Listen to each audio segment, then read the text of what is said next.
ولقد زينا السماء الدنيا بمصابيح وجعلناها رجوما للشياطين وأعتدنا لهم।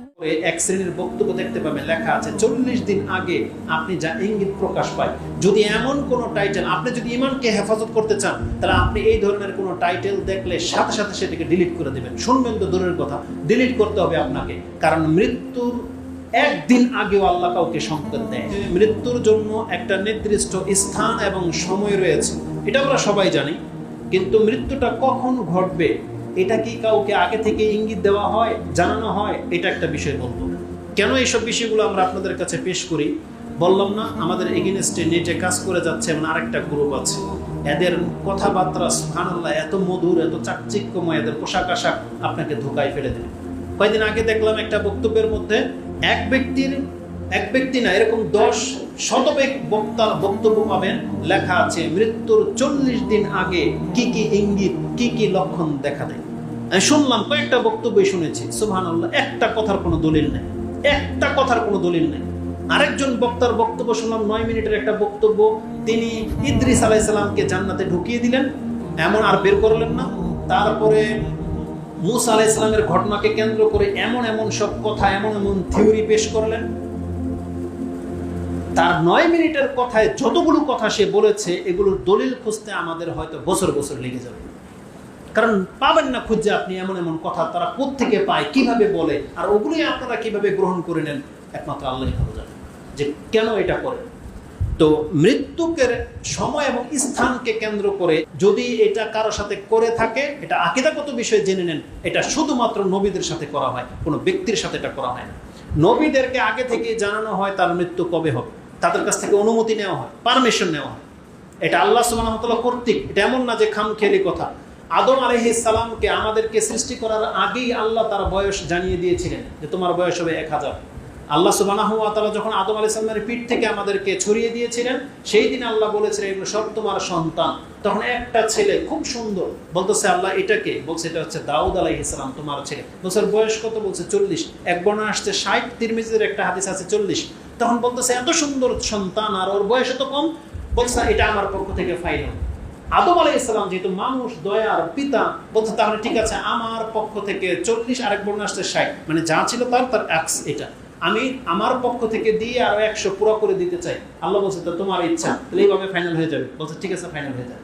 তাহলে আদম আলাইহিস সালামকে পর্যন্ত জানানো হয়েছে যে তার এই ছেলের বয়স 40 বা 60, তখন তার পক্ষ থেকে 100 দিয়ে পুরো করে দেওয়া হয়েছে। যখন মালাকুল মউত তার কাছে চলে আসছে, তিনি এটাকে অস্বীকার করে বলছে না, কবে ঘটনা করছে, আমি আমার থেকে কেন তাকে 60 বছর দেব, দেয়নি। এই জন্য রাসূল সাল্লাল্লাহু আলাইহি ওয়াসাল্লাম বলছেন, যেহেতু আমাদের পিতা আদম আলাইহিস সালাম ভুলে গিয়েছিলেন, এই জন্য আমরা ভুলে যাই। আমাদের আদম আলাইহিস সালাম যেহেতু হকটাকে অস্বীকার করেছিলেন, তখন এই জন্য আমরা অনেক সময় পানা দেওয়ার ক্ষেত্রে ভুলে গেলে অস্বীকার করে ফেলি, যে না আমি এটা বলিনি, এটা আমি করিনি।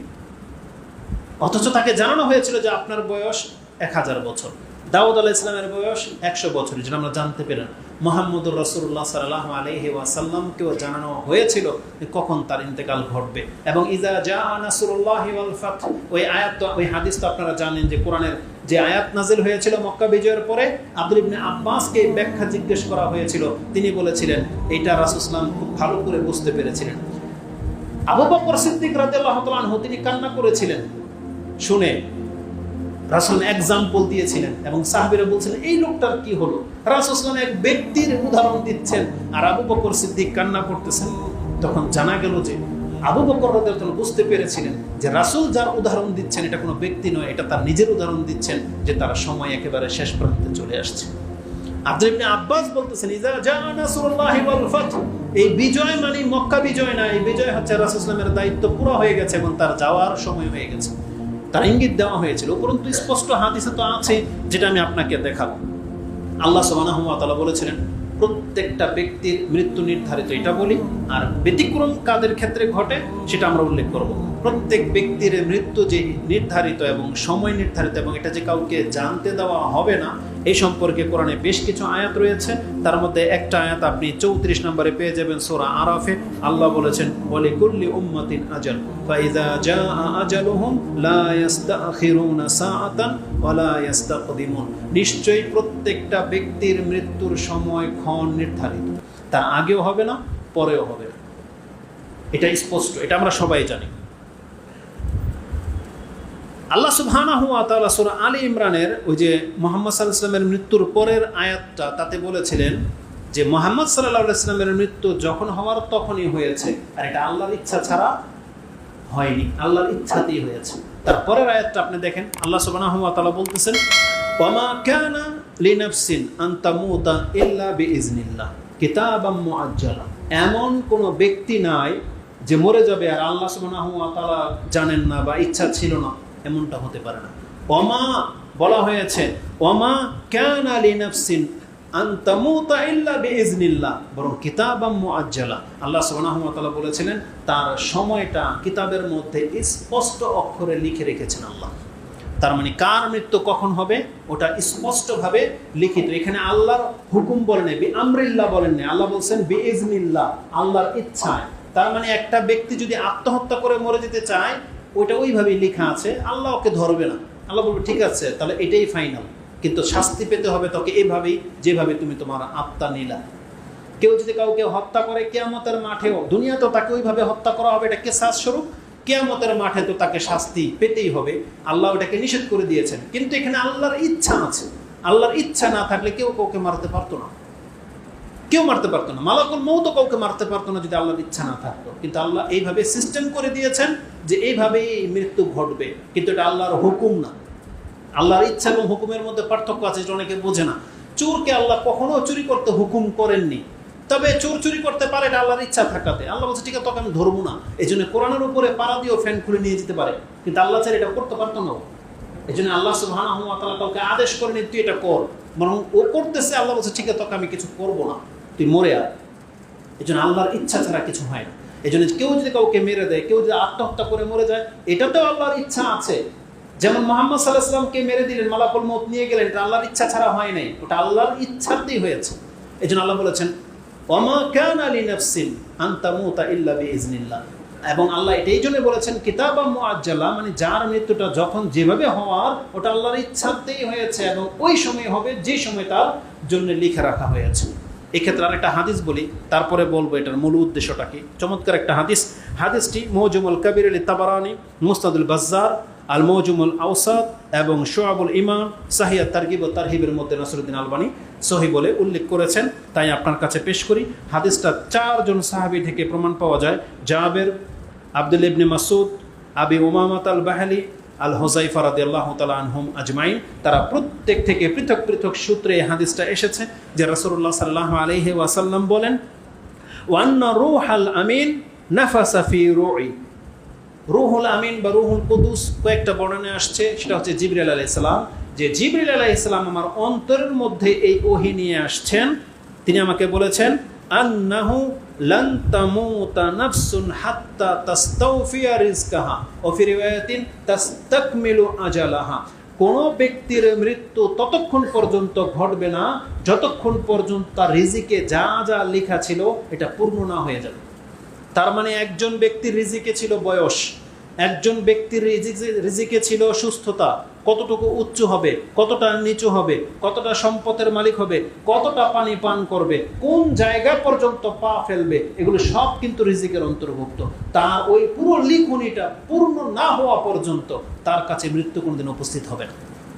তার রাসূল সাল্লাল্লাহু আলাইহি ওয়াসাল্লাম কি বলেছেন, হাত্তা তাস্তাওফিয়া রিজকাহা, তার রিজিক পূর্ণ মাত্রায় তার প্রাপ্ত না হয়ে যাওয়া পর্যন্ত তার কাছে মৃত্যু হবে না। এই কথাটা রাসূল সাল্লাল্লাহু আলাইহি ওয়াসাল্লাম এই জন্য বলেছিলেন। তখন তিনি বলেছিলেন, ফাত্তাকুল্লাহ, তোমরা আল্লাহকে ভয় করো, ওয়া আজমিলু বিত্তালাব, এবং তোমরা রিজিকের জন্য যা কিছু করো না কেন সেটা হালাল হক উপায়ে গ্রহণ করার চেষ্টা করো। তার মানে তোমার যে রিজিক মালিক হওয়ার, কোটিপতি হওয়ার, তুমি হালাল ভাবেও হতে পারবে, কিন্তু তোমাকে ধৈর্য ধারণ করতে হবে, তুমি হারাম পথে সেটা গ্রহণ করো না।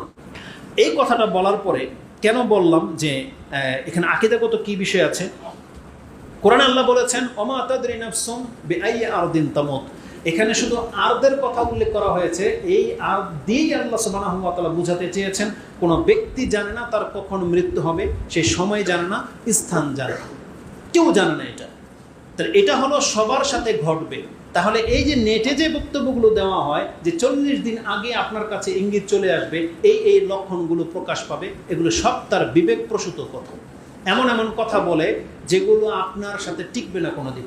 যে 40 দিন আগে থেকে আপনার মধ্যে একটা পেরেশানি শুরু হবে, অস্থিরতা শুরু হবে। আর এটা তো একদিন আগে থেকে সবারই হয়। পেরেশানি তো আমরা সবাই পেরেশানি। এখন কিভাবে বুঝবেন যে 40 দিন পর আপনি মেরে যাবেন? পেরেশানি তো আমি আজকে 4-5 বছর ধরে। তাহলে কই আমার মৃত্যু 40 দিন পরে আসলো না? এগুলো কোনো লক্ষণ নাই। কারণ এই ধরনের লক্ষণ রাসূলুল্লাহ সাল্লাল্লাহু আলাইহি সাল্লাম আমাদেরকে বলেননি যে এই ধরনের কিছু ঘটবে, কোনো কিছু ঘটবে না। তবে মৃত্যুর সংবাদ, যেটা আকীদাগত বিষয় বললাম, মৃত্যুর সংবাদ একমাত্র নবীদেরকে দেওয়া হয়।